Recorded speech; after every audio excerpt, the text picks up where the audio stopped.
Okay, Kalamai, excuse the emotion. All right.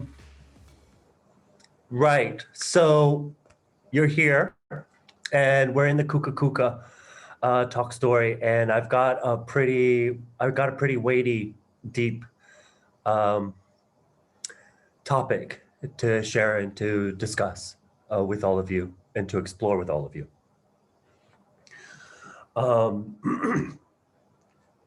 I was in a discussion today, previously, and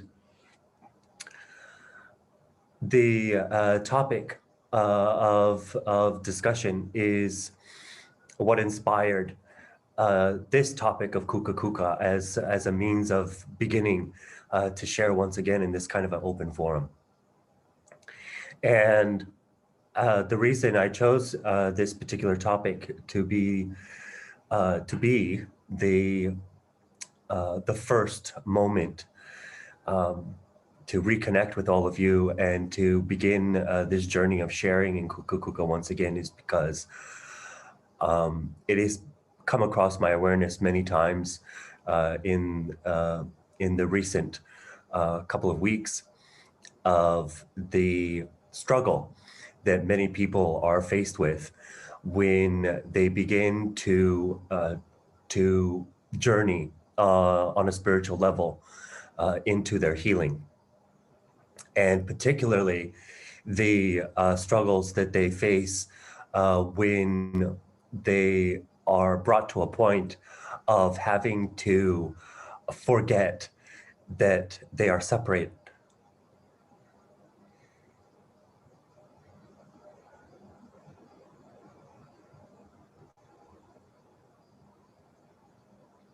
That they are separate.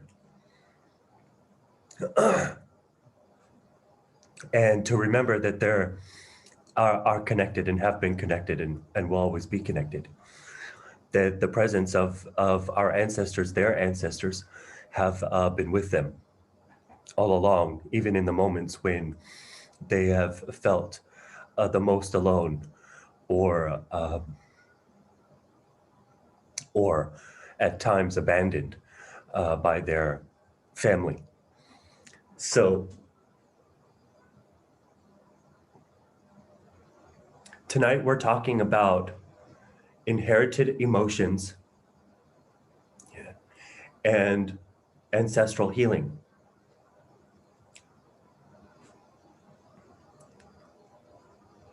And I was inspired about making this a topic, our first topic of discussion and exploration, because there's a relatively new science and method of and study, which is called epigenetics. And it is essentially the study of the genetically inherited behaviors, emotions, and constructs of self-knowing, of self-belief and self-being. And it speaks to this relatively new study in science, speaks to the source of our ancestors being the source from which we receive many of the directional cues in our lives, as in regards to how we operate, how we function, how we orient ourselves in our universe. So, as this topic has come across my path and my awareness in the last couple of weeks, the importance to speak about this and to explore this with you all, stems from the ancestral understanding, our understanding from a traditional perspective, and particularly the point of view of our ancestors, our lineage, our Hawaiian ancestral traditional point of view. And in the work that we do, right, you all have heard me speak about Ho'oponopono. You've either engaged in it with me on a one-to-one, or you've studied it with me or Lawrence or both of us. And Ho'oponopono is a process of bringing into your being right alignment. It is a process of freeing and clearing our spirits, our minds, our bodies of anything that is inhibiting us or preventing us from continuing to move in the direction of our ancestors. In this work that we do, many a times it means reflecting and not just reflecting, but literally stepping back into time, stepping back into the earlier stages of our growth and development as human beings, into the dynamics of our family. And then it also many times means that we are stepping into the realm of our ancestors and reconciling, coming to peace, coming to a place of love, which is unconditional for our ancestors and all of our ancestors, and the things that they may or may not have done in their time period, in their existence.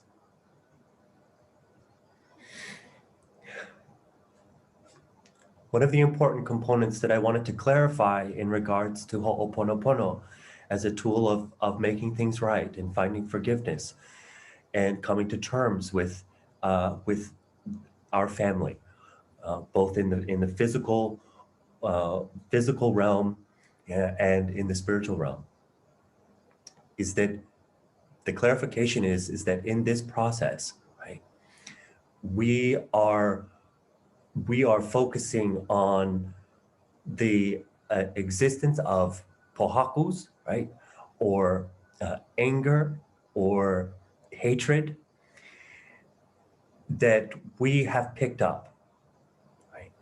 And in Ho'oponopono, we're honing in on is our ability to take responsibility for ourselves in spirit, in mind, in body, to no longer carry the weight of the experiences of our past or of the weight of the experiences of the past of our ancestors. Many times what is confused today or misunderstood about the healing practices of our ancestors is that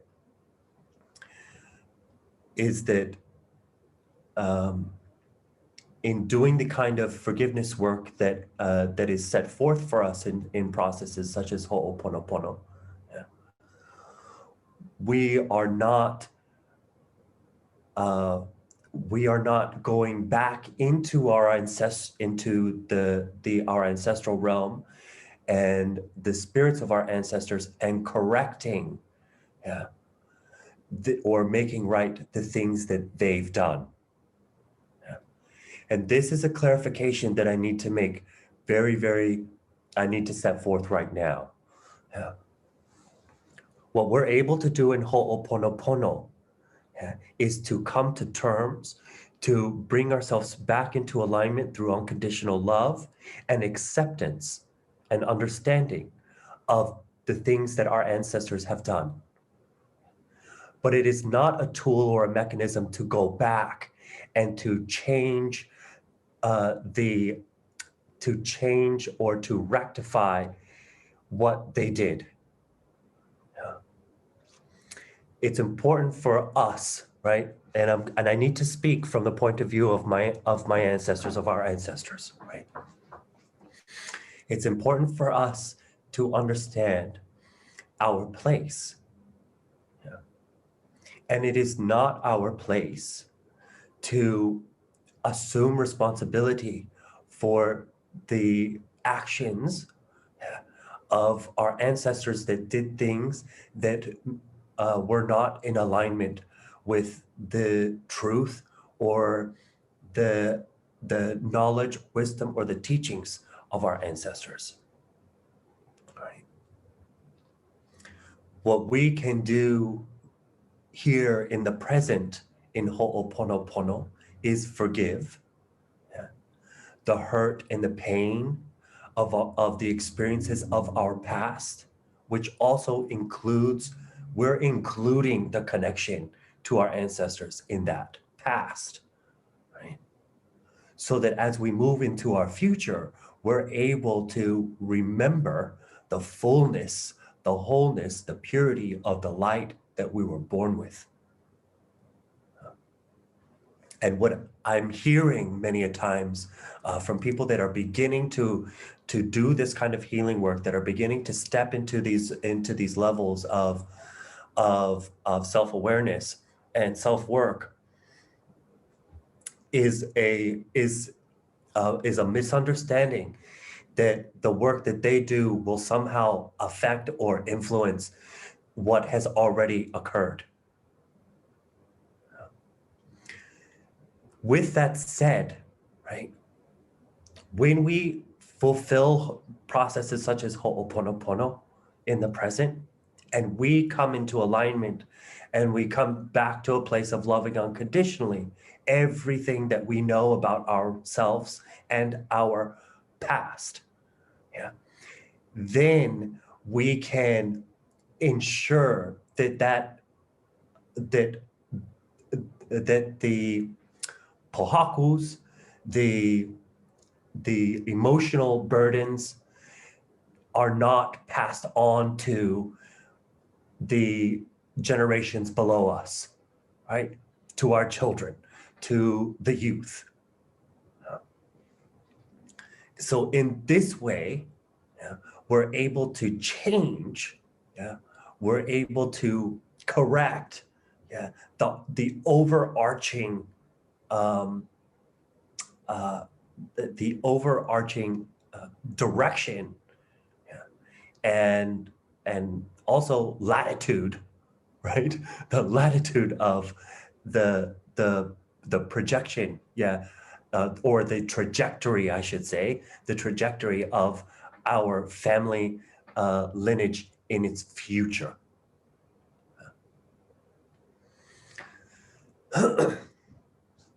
So,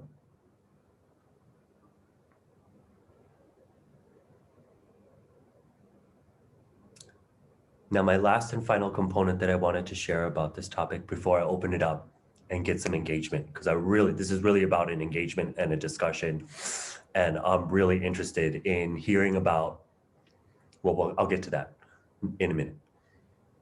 The last component I wanted to make clear is, and to restate and to highlight once again, is that we do the work, the purpose and the reason of the hana, as we speak about it, the work that we do.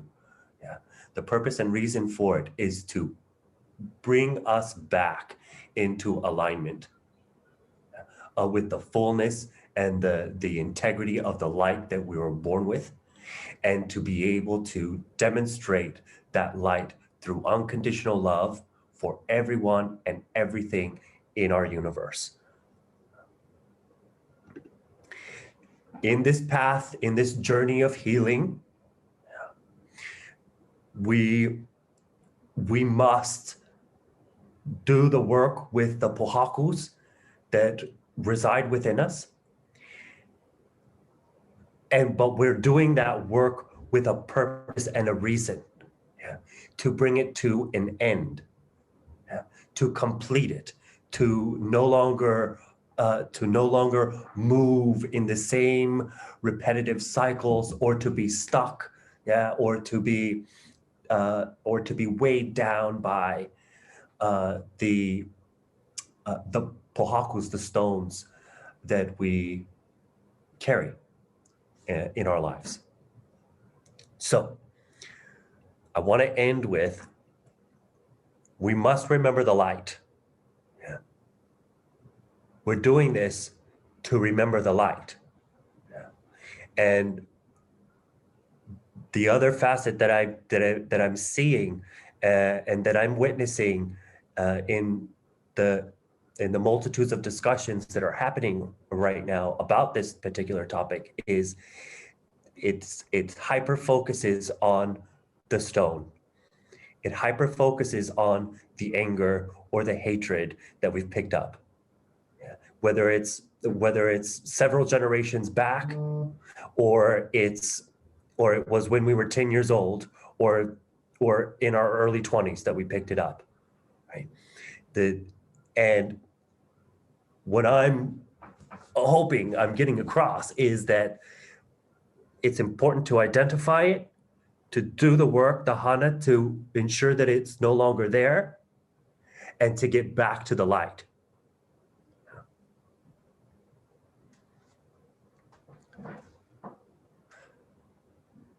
And so my last statement is, the focus is not the pohakus. Yeah. The focus is not the inherited negative emotions of our genealogy. The focus is on the light, and the focus is on our ancestors and our guardians and our aumakua, our akuas. And one more thing before I get off my bandwagon. Okay, one more thing. From a traditional standpoint, from a traditional point of view, from the knowledge and the wisdom and the teachings of our Hawaiian ancestors, our ancient Hawaiian ancestors, we can no longer tolerate, we can no longer allow the pohakus, right, the stones, the anger, the fear, the hatred, to convince us that it is anything other than what it is. The other thing that I've been coming across of and that I've been hearing a lot is the lifting up of anger. Yeah. The statements like, I appreciate, I accept my anger because it's gotten me to where I am today. No, that's not the viewpoint of our ancestors. And I need to make that also very clear. Yeah. When we overcome the difficult experiences in our lives, when we step out from the weighty or difficult experiences or circumstances that we're dealt with, the acknowledgement, the uplifting goes to the light. It goes to our ancestors. It goes to our guardians. It goes to our gods and our goddesses. That's where it goes to, not towards the anger. So, once again, from a traditional standpoint, from a cultural perspective, right? We can no longer allow the pohakus, we can no longer tolerate, the pohakus to convince us that they are something other than what they are. Anger is anger, period. And it's a good thing to acknowledge it.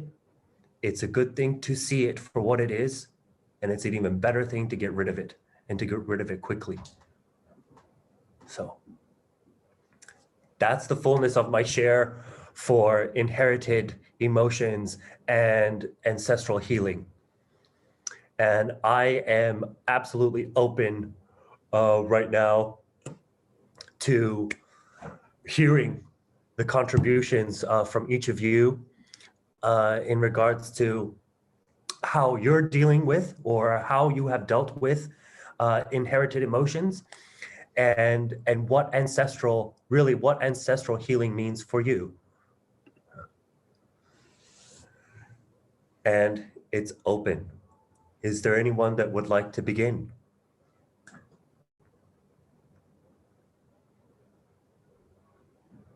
Lana? I'm just going to say that Ho'oponopono was a really fundamental, integral part of ancestral healing for me. And without having gone through that process, my life just would be fundamentally different today. And words can't describe how profoundly my life shifted after going through that process. And that was specifically around, although I didn't use the words going into the session, that was specifically around ancestral healing and trauma. And I had done work prior to that, a lot of work prior to that, but that was the thing that made the shift for me. Yes, mahalo, thank you.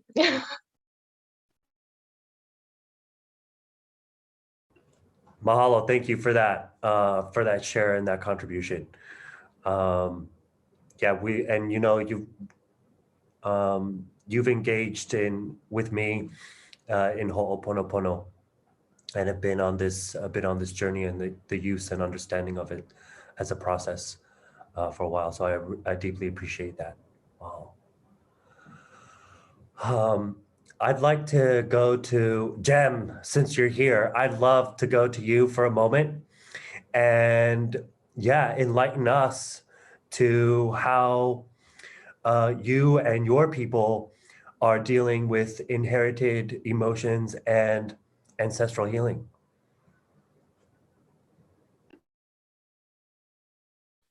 Thank you, Kawika. Great topic. And I must say that, you know, I was really moved how you started tonight and the emotion that came up. I feel that too. I feel that especially at the moment. And I think as I witnessed that happening for you, the words that I was hearing was the separation. And I too feel really emotional about disconnection. So I think first and foremost, for me, and I know culturally here from this, you know, ancient culture, that the oldest continuing culture on the planet, which is something really amazing to be proud of. But, you know, connection is where everything starts. And so what are we seeing in the world at the moment, you know, in all areas? It's so much disconnection, even, you know, ourselves, simple as being in lockdown in our homes, not able to be with people that we can physically connect with. But that's just a reflection of a much deeper disconnection. So yeah, I too feel so emotional about that, because I do know that that is the thing, through connection where all healing happens. So we do have a road to go. Since you spoke of epigenetics, it's also something that I hold great interest with. I see here we had a lot of people that were completely disconnected from their culture, known as a stolen generation. So many people weren't brought up knowing their cultural connections.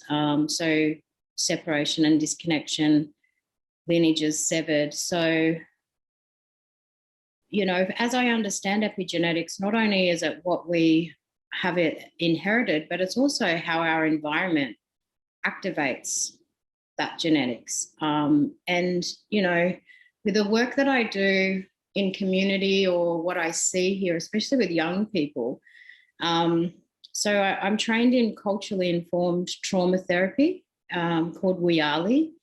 And it, you know, one of the things we see in young people is what they have inherited from a few generations. And maybe like grandparents, great-grandparents, and parents that have been alcoholics or drug addicted, or, you know, seeing a reflection of trauma.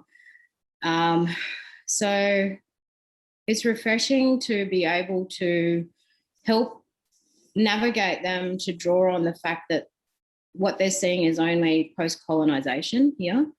They're only seeing, you know, that's not a part of who they are, and to reconnect them with the long lineage of incredible, strong, enduring, inspirational people that they are deeply connected to. Now, I know that science agrees that we hold about 6 generations in our DNA, but epigenetics argues that it's about 14 generations that we hold in our DNA. So I tell people that our ancestors are literally calling us from the inside out, you know, if we're holding them within our DNA. And I especially tell that to people who have had those lineages severed. because we may not know our ancestors, but our ancestors all know us. Yes. Oh, Jem. Ah, Jem, that was just, we say that. We say, Lawrence and I speak that truth into the universe every time we come across a disconnection in ancestry. Yeah, and thank you so much for speaking that into this room, into this space, into this Kukakuka, and to hear it coming from your culture, yeah, from your waha, from your mouth, from your culture. That's so important. And I just wanted to just say thank you for that. Absolutely. You're That's welcome. one of the biggest struggles that we come across with people, many people that come to us and say, look, you know, it's a wonderful thing that you have such a you know, a long running connection with your lineage, but I don't even know my grandparents, and or sometimes I didn't even know my parents. I didn't know any of my biological family, so I have no connection. What does that mean for me? How does this apply to me when I don't have any connection to my ancestors? And that always is the truth that comes up. We don't have to. We may not know them, yeah, but they know who we are. I love that.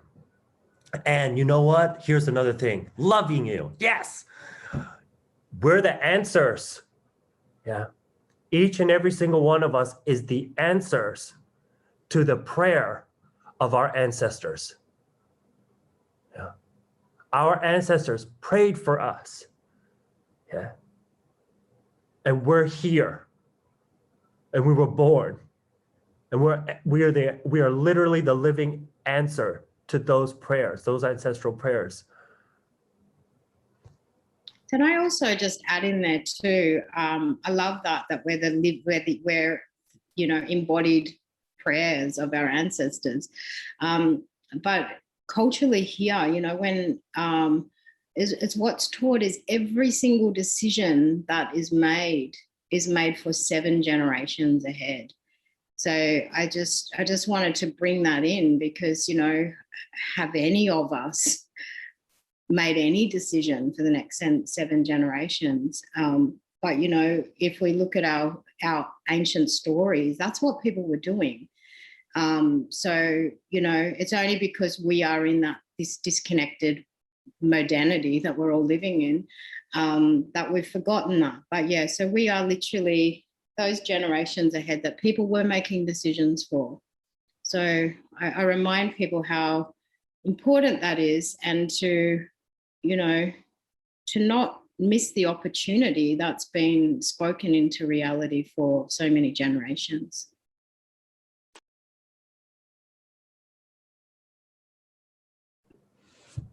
Awesome. I mean, I just get so juiced up by everything that you just shared. Thank you. Thank you. Thank you so very much. Look, I wanna open it up to Kumu Pa'a, Lawrence Aki, in the zone, Mana o Molokai. Do you have something that you'd like to share with us?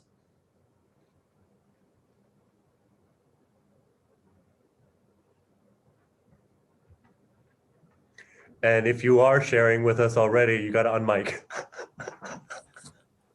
Yeah, I figured it out. You know, no, I mean, I think it's as to what you have chosen as for the Kukakuka discussion this evening. I think it's a very good point, and the reason I think it's a good point is because, you know, many of us here are in Clubhouse. Yeah, I see all of you running around in the hallways of Clubhouse. All right. So I know you guys are around. All right. And I know you guys are all in these different clubs.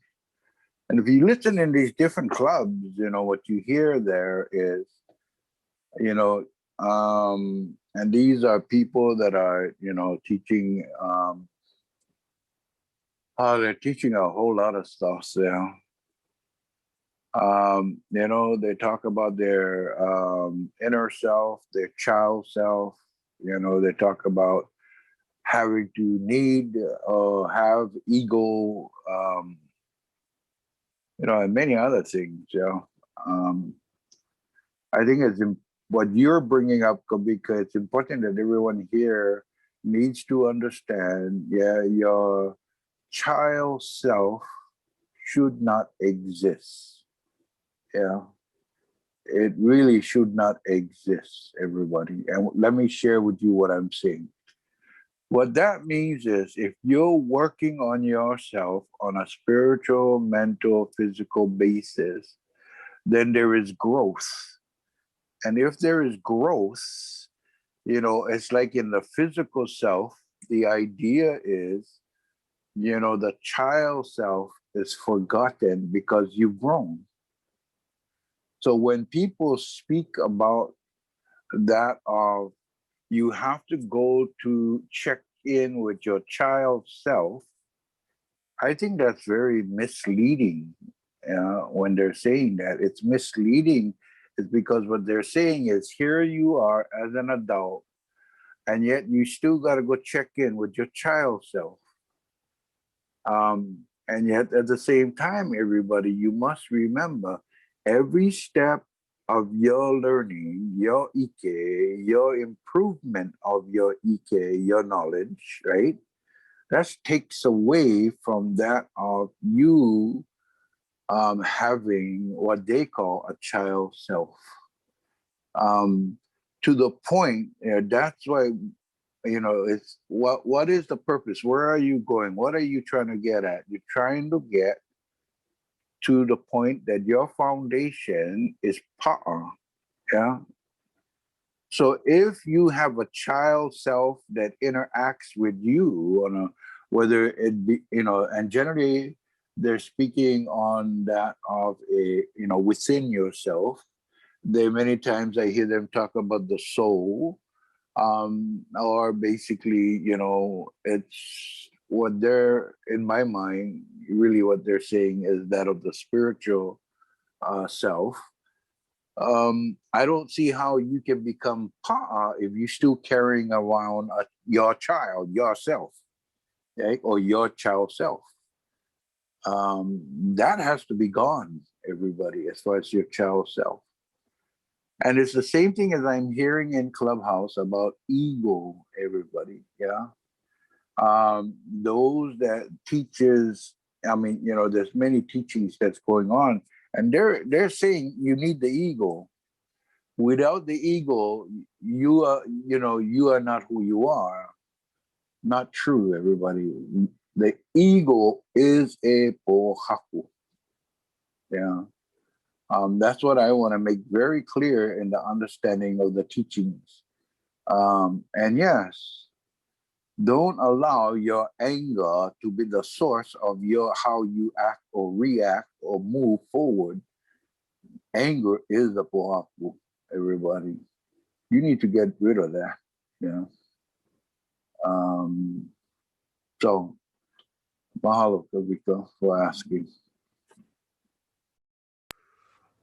Mahalo for that.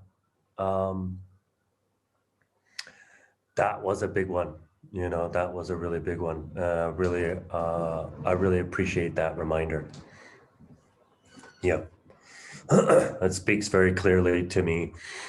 And not just because you're my Kumu, but, you know, we see that. I've seen that very, very many times as well. And once it's spoken and once it's heard and understood, there's a really buoyant feeling of release and freedom that comes from really listening to what Kumu Lawrence just said. I mean, that was just phenomenal. Thank you. I'd like to go to Catherine Roberts. Catherine Roberts, do you have something that you'd like to share on the topic at hand?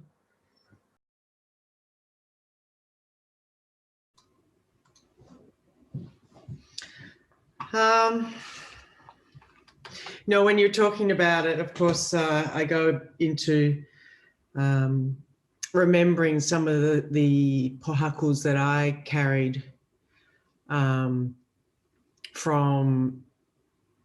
my experiences in my family. So it was more about, rather than looking at the carrying on of, something that had happened to my mother's mother or my mother's mother's mother that my mother had brought through, the pohakus that I needed to release were as a result of an experience that I had of her having carried her pohakus from her experience with her mother.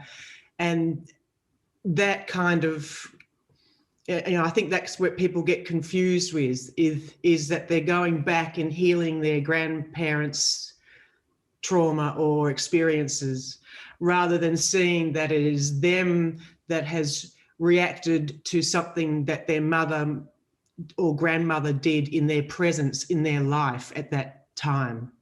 So when we're in Ho'oponopono, we can only release the stones that we have created or taken on board from our experiences with our family members, as and they're responding out of the result of the stones that they carry. So yeah, great relief. It's almost a relief in knowing that that's our kuleana, that's our work, that's our responsibility, is to free and clear ourselves so that, as you said, we don't enable those dynamics to carry on, or those pohakus to still remain here. So it's do the hana, do your own homework, clear out anything that you or I have taken on as a result of an experience from whatever our parents or our grandparents' pohakus may have brought forth in our lives. So that's what it brings me back to, is, yeah, to do the work.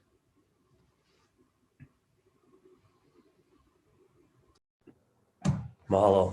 Thank you, Catherine. And I want to now go to Kumu Kirian van Vliet, all the way in the Netherlands. Do you have something that you are inspired to share or contribute to what's being discussed here?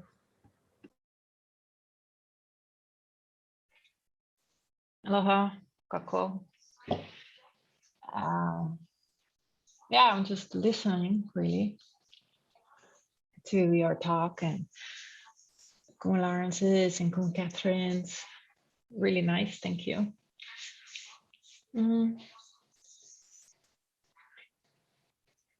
I can just share what I experiencing now or doing.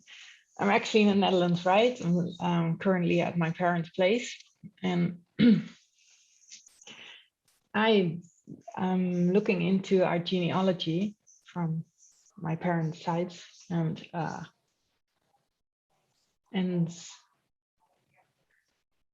really nice to find the birth certificates, death certificates, seeing census records of how my ancestors lived, and together with my parents. And you see ancestors who didn't survive, who passed away early, and how the the eldest brother of my mom, who passed away after 10 months or so. And I hear how my grandmother, how they speak about those, her son and my mom's brother, and all that, where they lived, what they did. Yeah, so I'm not really looking at pohaku or so when I do that. I just I'm just very grateful and happy and in awe of their challenges and how they lived. And yeah, I'm just very happy to find all that out, to see that in physical means.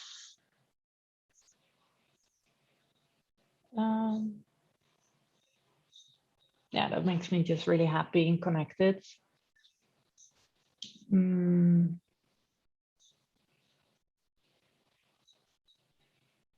Nah, I guess I'm just sharing that I'm not really looking for pohaku here, but just the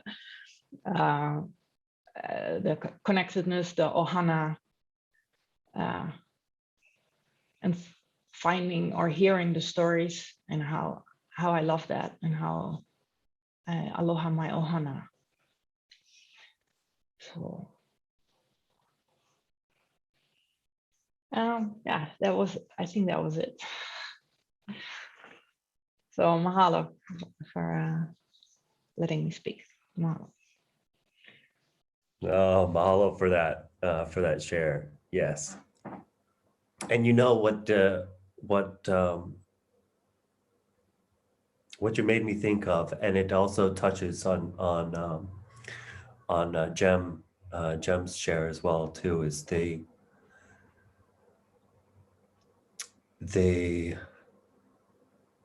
resilience of our ancestors. And now this is the word that I've learned to use, their perseverance.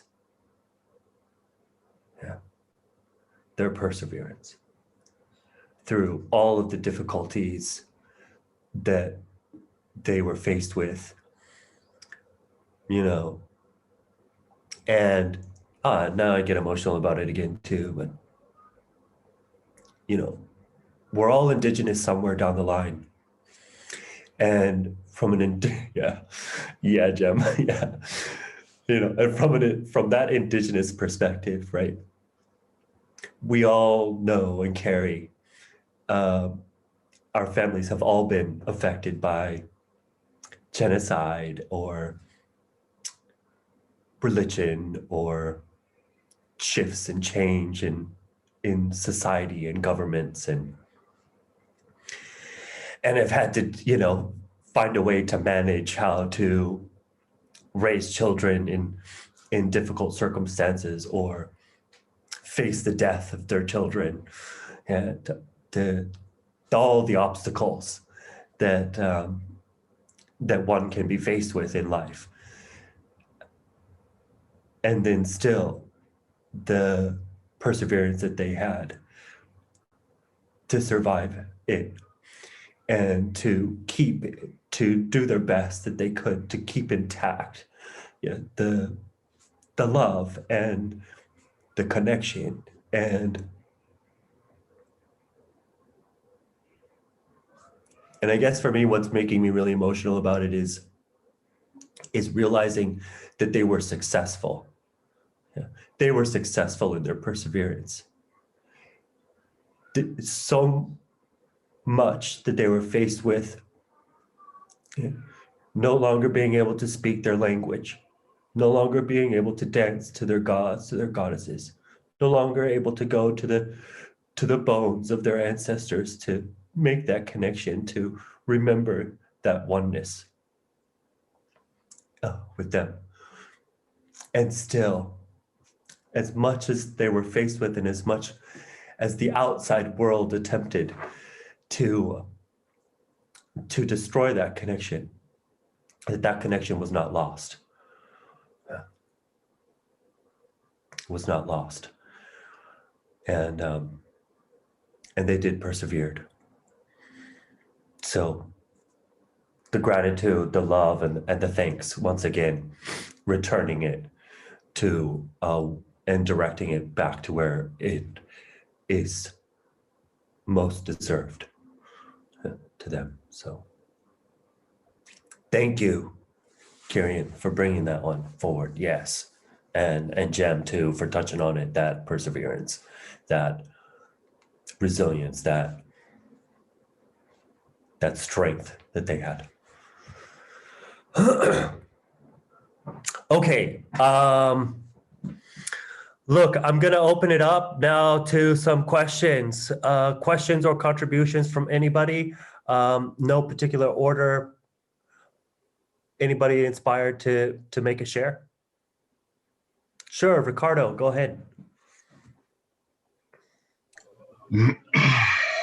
Well, from this side of the world, I'm saying good morning to everybody. Wow, it's a really another incredible, powerful, deep share. I love the one also from Kumu Lawrence. That's a big one. The ego is a Mahalo.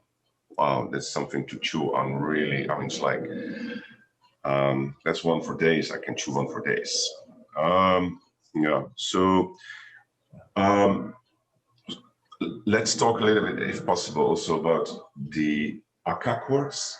I mean, we are connected, as I understood, with all and everything. So I suppose that, and correct me if I'm wrong, that we are also through Aka chords connected with our ancestors. Is this true? Yeah. Okay. Meaning that we receive their blessings, their love, their energy, their aloha or mana from the ancestors. This is at least what I feel when I pray or when I chant, and when, for example, I am in Lomi Lomi or in Hawaiian bodywork. I think that's the part of the medicine, is it's that's coming through you through Aka. Now, if they can, you know, if they can communicate through Aka to us, we are also, of course, communicating from us to them, isn't it? I mean, is there a the English word is reciprocity or Reciprocal. Reciprocity. So, you know, so, and what I understood, but probably I understood is not correct, is indeed that for a number of generations ahead and a number of generations behind, the Aka chords has the power to communicate through generations. And so if we take responsibility for ourselves, or we are guiding the process of Ho'oponopono for somebody else, and we're trying to hold the space here, is that you know, what I see many times in my practice over the last years is that this ancestral pilikia, you know, the trouble that's you can see it here and now in this dimension, in this life, that grandmother has a certain kind of pilikia or trouble. The daughter has it. And then I'm asking, for example, the daughter, and how is it with your daughter, the granddaughter? She said, yeah, I'm seeing it also. It's coming back also in, you know, it's really coming through the light, to the lineage. And so it's an old ancestral pilikia. And I have been often witnessing that if the daughter is really able to release a pohaku and release some of this deep pilikia, that this has immediately an influence on her mother and on her grandmother, or on the daughter. But the knowledge is which I hear in some places, that it even through Akka, through the Akka that is connecting various generations, that it's healing generations backwards. And now I understood that this is not really the case, that we are not really releasing pohakus through the Akka, through our work in the here and in now, that we are not really working on the past. But how is that even possible if we are so deeply connected in this reciprocity? My question. Great. Okay. I hear you. And here's my contribution to your question. Yeah. When we, and the simplicity and the directness, when we take responsibility for ourselves and the entirety of our being, and we release the pohakus that we carry from our understandings of the life decisions of our ancestors. Yeah. If we're capable of letting that go, yeah, it has it can and it does have an effect and a change in the dynamic of the relationship of the family members that are still living with us. But what we need to make clear is that when we do the work for ourselves, to release that pohaku for ourselves, for us, yeah, that it's about coming to understanding. It's about coming back to loving unconditionally, yeah, what has happened or occurred in the past. But just because we heal it for, I'm just going to talk real directly to you right now. Yeah, just because we heal the pohaku for ourselves doesn't mean that we're healing it for our ancestors. Yeah, this is the clarity that needs to be made very clear. Yeah, they did what they did. Yeah, they're living, or they are embodying, yeah, the outcomes, yeah, of their decisions. Particularly the decisions that were not in alignment with love, unconditional, yeah, and were things that they did that out of anger or hatred or worse. Yeah. We are not, yeah, in the living in this generation responsible for what they did. Neither are we responsible for what anybody else does, yeah, right here, right now, in the living. Yeah.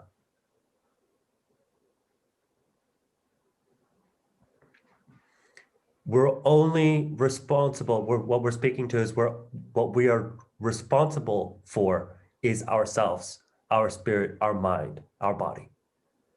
Yeah. But the work that we do, yeah, for ourselves and releasing those pohakus, most definitely it can have an effect. Yeah. Most definitely it has a change, it has a shift in the dynamic of our ohana. Yeah.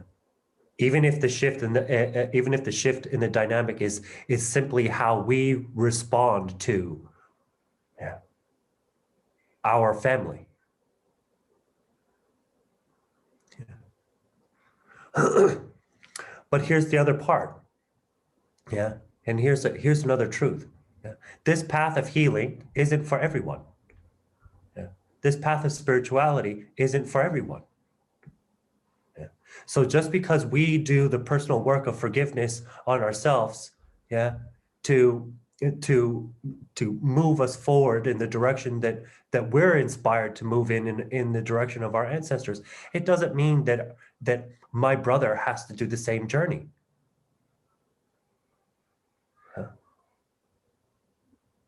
And whether my brother does the same journey or a similar journey or not a journey at all, yeah, I'm going to love him anyways.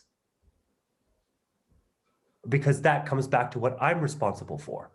And what I'm responsible is to love unconditionally. Yeah. So that's my contribution to your question. Ricardo, this is Kumu Lawrence. You brought up a really, really good example and point.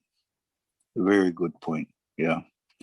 Because what I heard is the client, the girl, carries much of the burden, and if correct me if I'm wrong, the qualities of her ancestor. I think what's really important to make her understand is exactly as to what Kawika just pointed out, and she needs to move forward in mending herself. So as Kawika has brought out earlier, so that she can make it, a much better life for her descendants. Here's another point I want to make to everybody.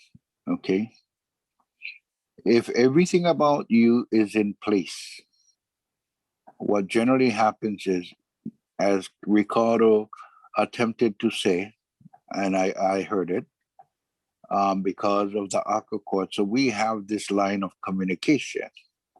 And that's true, everybody. Even to the ancestor who might have done all the wrong. We have that as long as our Akka Court is free and clear of Pohaku. Yeah, we do have communication lines to the ones that have done the wrong. As far as the past, and no longer in this physical realm, but they're in the spiritual realm. But the point is, if you are pa'a, what happens is you can have the discussion yourself. You can talk to them because, yes, reciprocal communication is definitely true. The point is, if the person, or the ancestor on the other side, tells you, go F yourself, what are you going to do? Yeah, what are you going to do about it? Nothing. That's the point. Yeah, you just move on. That's the point. Yeah. And you basically, that's going to be a non-communication for me. And let me tell you, I've had some of those in my past. And I have many of them that come and talk story with me, as far as ancestors is concerned.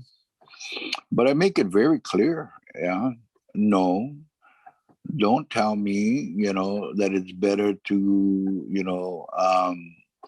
piss my brother off or piss my uncle off, as far as my great-grand-uncle sharing that to me, because that's just the way he is. And I'll just tell him, he's in the spirit realm, I'm not. And I'll tell him, I really choose for you not to come, and visit me. That's what I'll tell him. Yeah. I choose for you, unless you change your ways, please don't come to my doors. And I've said that a few times, everybody. Yeah. But you know what?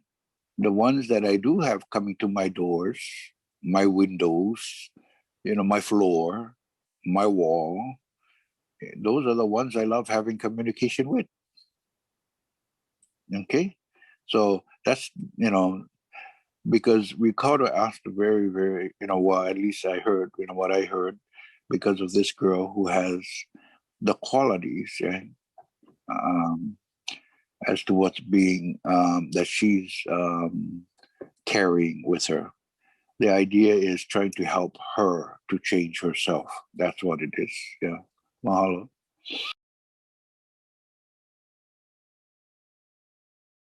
Thank you, Kumu, for your reply on my in-bring, my sharing. Yeah. Okay.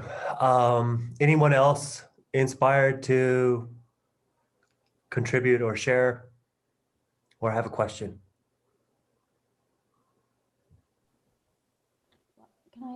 Can I share something? Yes, Joe. Please speak up, though I can't hear you. Can you hear me now? Yes.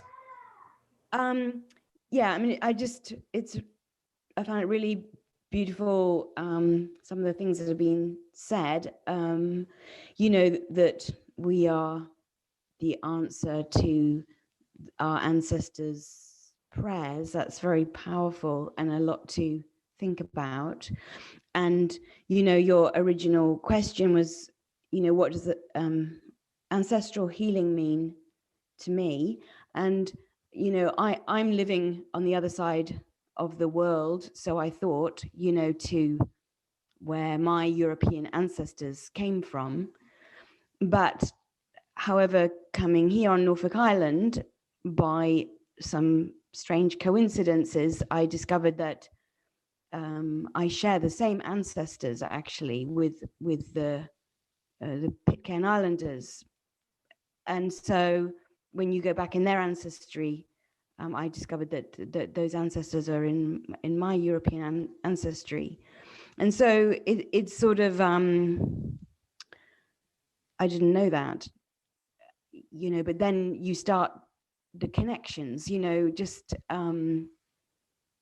it makes me more alert and more aware, you know, about everything being connected and just paying attention, because you can assume that you're disconnected. I mean, I found it's not the case. I'm surrounded by people that I'm actually related to, you know, albeit. So anyway, it's just opening that awareness, and the ancestors showing who they are. They show you who they are. And I guess I'm trying to say that I've become more, you know, respectful, more alert to what's happening, as I understand that I am being nudged by the ancestors, you know. And if you're not paying attention, you miss the cues, really, and the opportunity to act. That's it. Thank you, Joe. Appreciate that share. Mahalo. Yeah. Mariel, you turned your camera on. Is there something that you'd like to contribute? No? Okay. All right. Meryl, you're still sitting there. I'm always looking at you and you're sitting there and not saying nothing, Meryl. But I'm taking it all in. Yes, and that's the good part. Yeah. Okay. I want to open an opportunity. Claudia, Mandy, Catherine Farrell, Gasper, are any of you inspired to contribute at this time? If not, I would like to go back through, you know, and for those of you that have already shared, if you'd like to share something else in closing, and we'll just wrap this up, and we'll bring this to a close. So I want to offer it up first to Claudia, Mandy, Gasper, Catherine. Any of you like to contribute something? I will. Right on. Love to hear from you, Catherine. Yes. Hello, everybody. I've had my camera off because I've had you on the big screen, which has been really beautiful to see you in your beautiful camera. So, hello, everybody. I've been sitting here taking it all in, like Marielle also said as well. And I guess what I have to share is just what everybody has spoken about has really joined some dots for me. I came to this particular talk with my father in mind. And I think what I've taken out of this is to say it is my responsibility moving forward how I release past traumas, to share light in the future. So thank you. Thank you, Catherine. Beautiful. That's a brilliant contribution. Thank you. Okay, Claudia, Mandy, Gasper, Marika, you're back in. Donna, May, Manalani down there, you're in the zone. I want to open it to a contribution from either of you. Please unmic if you're inspired to do that. And then, we'll do a last final round and we'll close up. Claudia. Aloha, everyone. Yeah, Gasper, right on. Good, go. Yeah, I just really appreciate the thing you said about how this method of healing is not for everyone, and recognizing that really resonated strongly for me. And I just wanted to give thanks for the opportunity to be here. Thank you. Thank you, Gasper. I'm glad that you're here too. And thanks for your contribution. I'm glad that you picked that one up and that meant something for you. Mahalo. Marika, Claudia, Mandy. I'll just say good night real quickly. This is Claudia, and I appreciate everyone's sharing. Thank you. Yes. Thank you, Claudia. Good to hear from you. Good night, Claudia.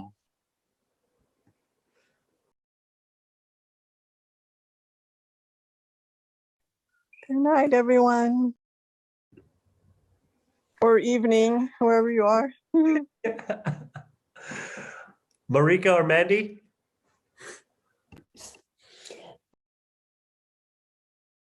Sorry, just Renata came home. Mahalo. Mahalo for your sharing. What I can say from my experience is that it was about remembering my ancestor for me, and still is. I had no stories or, from my grandparents that were bad but to really remember that they're there and this connection is there, and getting excited about it and to trust in it. That's maybe my big pohaku that I carried with me. And it is sometimes a challenging journey, but also, I don't know if I have the right English word, a rich, a waste journey. It's remembering my ancestors, and it's remembering who I am. So mahalo. Mahalo, Marika. Thank you for that. It's beautiful. Mandy, I want to give you, you're the last one that hasn't contributed. Would you like to share something? I'll just say aloha. I really enjoyed listening this evening. It's shifted the funk I've been in. So I've enjoyed and getting clear a bit on that whole conversation's been very relevant. So I've taken lots from that. Mahalo, everyone. Good night. Mahalo to you too, Mandy. Great. Okay, I want to just go back through Lana, Jem. Did you want to? Yep. I'd actually really love to acknowledge and thank everyone for their sharing, but something that really resonated for me, which I hadn't heard before, was Kumu Lawrence speaking about the non-existence or the no need for existence of a child self. and our ego as a pahaku, as a stone.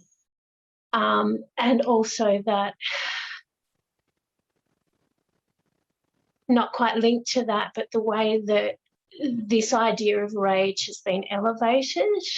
And that's so prominent in like the public discourse at the moment. And I feel so much reassurance just listening and absorbing the sharing around rage.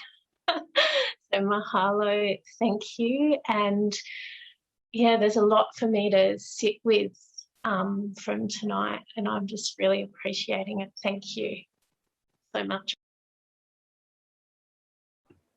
Thank you, Lana. Absolutely. Jem, to you. Thank you again. Such a beautiful night. Thank you again to everybody too. I've learned so much just by hearing everybody share. I love that when one person shares, we all learn in spaces like this. I just wanted to mention something that Jo spoke of, where she was living seemingly on the other side of the planet and meeting people that shared her ancestry. I just love hearing stories about that. It's just another indication of how deeply connected we all are and how, you know, everything is so connected. And I get sad that, you know, there's a whole entire worldview that, you know, a lot of the world doesn't know about, and that is these deep connections. And people are living, you know, these seemingly isolated lives and, you know, with their individual ways, you know, working jobs to buy belonging, but they're yearning belonging. And that is, you know, that just really is just what I wanted to say to that, yeah, it's just it's another world, living in two worlds, and that's an example of it. But as well, Kawika, what you said about it's not for everyone, I agree with what Gaspar also spoke. That really moved me as well. It's something that I need to remind myself, because I like to obviously share this knowledge with people who want to learn. But what I have realized over the time is just because people have the knowledge, it doesn't mean that they have a right to use it as well. That's because there's a whole lot of responsibility that comes with that knowledge or using that knowledge. So yeah, that just helped me with what you said. It doesn't have to be for everybody, and that's probably part of the reason why. But thank you. It's beautiful to be back in this space. I'm so happy you've changed it back to change it to Wednesday, because I couldn't continue to come over Tuesday. So I'm glad to be back. Thank you. Mahalo deeply. Love you. Love you too. Thank you.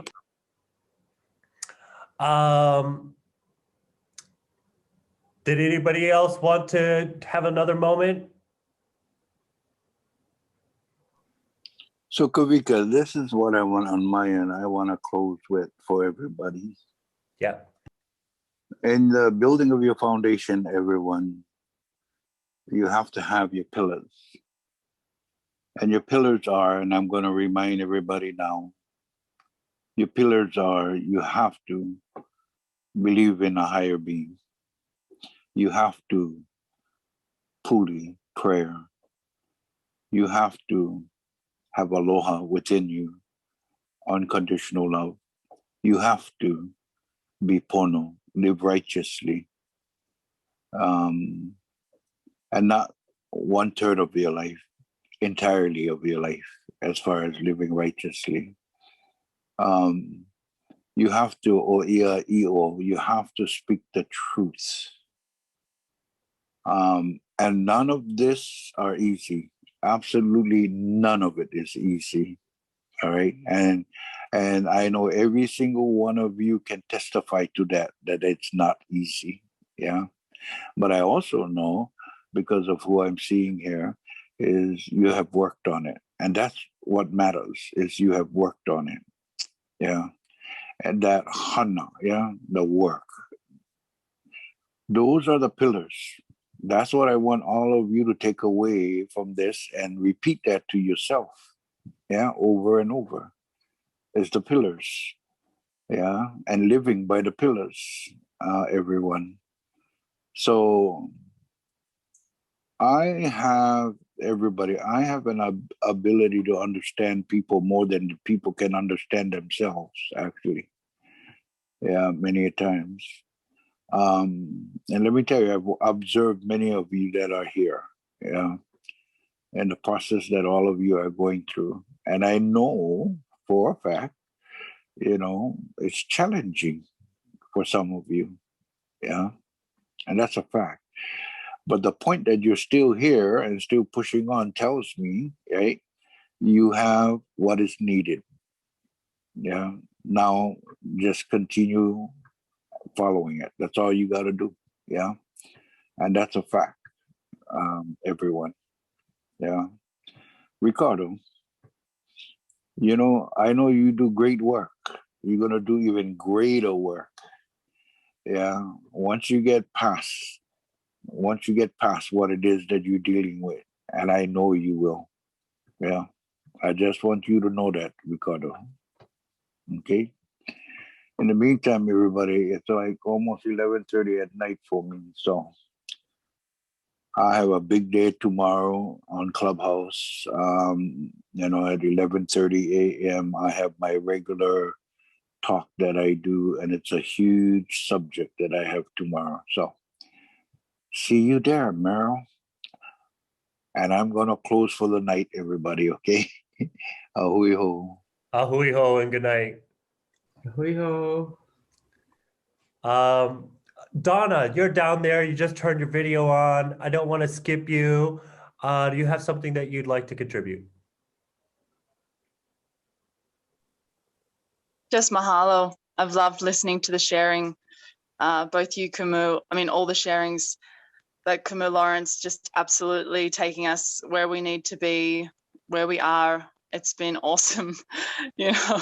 Melchior and I have just been having breakfast like with chicken skin everywhere, being like, whoa, did you get that one? Did you get just really letting it all sink in.